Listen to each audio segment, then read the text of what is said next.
One of the worst mistakes you can make in your marriage today is to believe that there has to be a reason for you to love your spouse.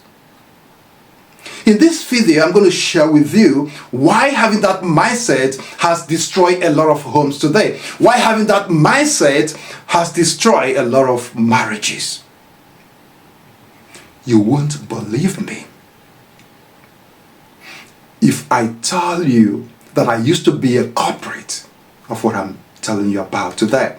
I used to have that mindset that until I am happy in my marriage, until my wife is doing what I like, until she's doing what makes me happy, I used to believe, why should I love her? And this is a mindset that a lot of us still hold on to today. So if you are holding on to that mindset today, I want you to know that you are not alone. I want you to know that I used to be there before, until something happened in my life. And what happened in my life, what brought about my transformation, that transformation came to be when I started to ponder on the death of Jesus Christ. I began to ask myself, why should Jesus Christ die for us? Does it mean that Jesus Christ was unaware of our sins? Does it mean that he didn't know that we were sinners, that we were idolaters, we are adulterers, we are fornicators, we are thieves, we are robbers, we are liars, we are killers? Does it mean that Jesus Christ didn't know all these things? And I came to a conclusion that of course he knows, but he did not allow those things to come in the way, which means Jesus Christ didn't have any reason for him to die. And that made me to know that true love doesn't have anything to do with reason. When you have a reason to love someone, that is no more true love. That is something else. And that is something that made a change in my life, in my marriage. And I started to say to myself that I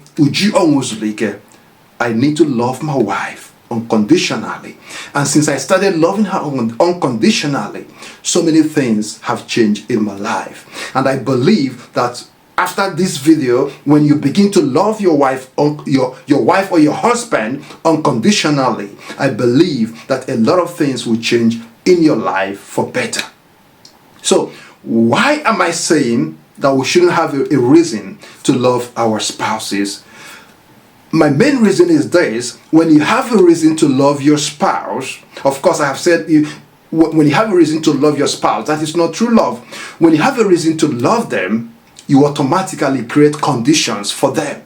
Yes, it was automatically, because you have a reason to love them, you automatically create conditions for them. And when you create one condition for them, or two conditions for them, or let's say when you create conditions for them, you now do what? You now expect them to fulfill those conditions. That means the conditions that you've set for them will lead to what's called expectations.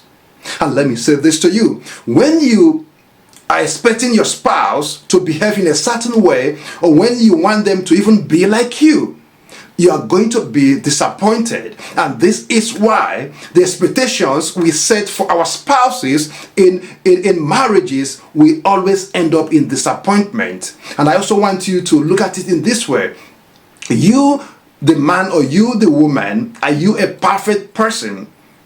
The answer is no. So if you're not a perfect person, how would you expect your husband to also be perfect? Why would you expect your wife to also be perfect? So setting expectations for your spouse, in fact, to me, is the beginning of your problems and the issues you will have in your marriage. Because that expectation will always or usually lead to a disappointment. So you can see how the equation goes. The reason you have will give birth to conditions, and condition will react to give birth to expectations. And then what happens?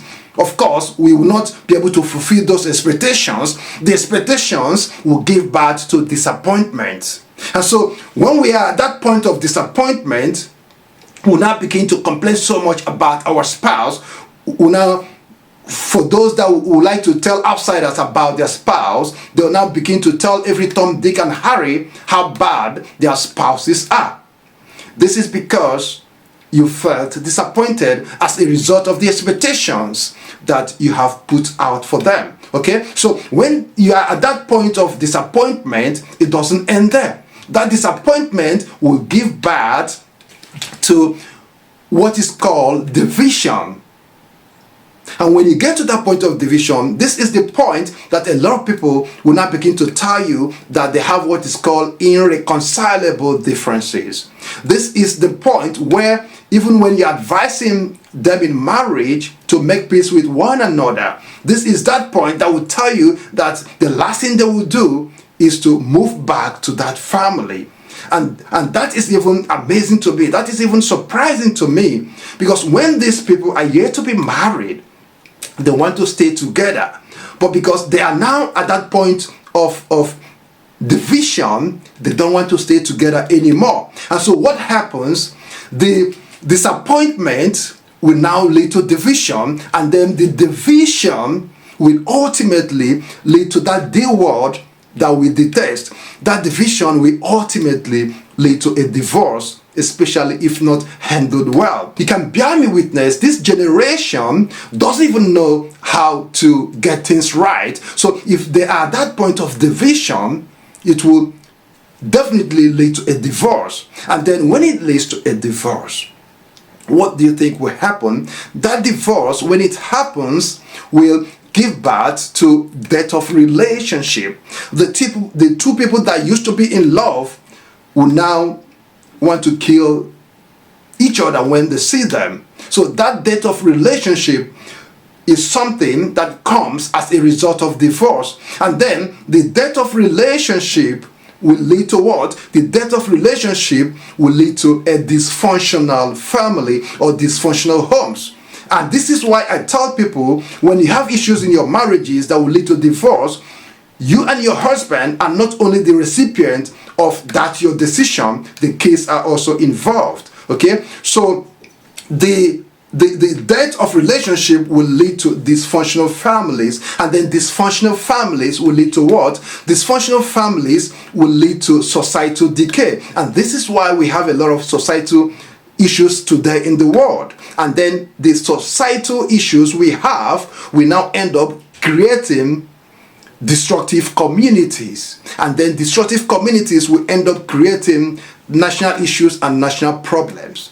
So you can see the sequence of unintended consequences that arose simply because someone had a reason to love the spouse. So in this video, I want you to consider all these consequences and ask yourself, is it worth it? Is it worth it to expect from your spouse to do what you yourself might not even be able to do? So I'm encouraging you today to do this for me. And what is that? To begin to love your spouse unconditionally. Love them not because of what they have done. Love them because that is what God expects you to do. Love them because loving them unconditionally will give you a peaceful home.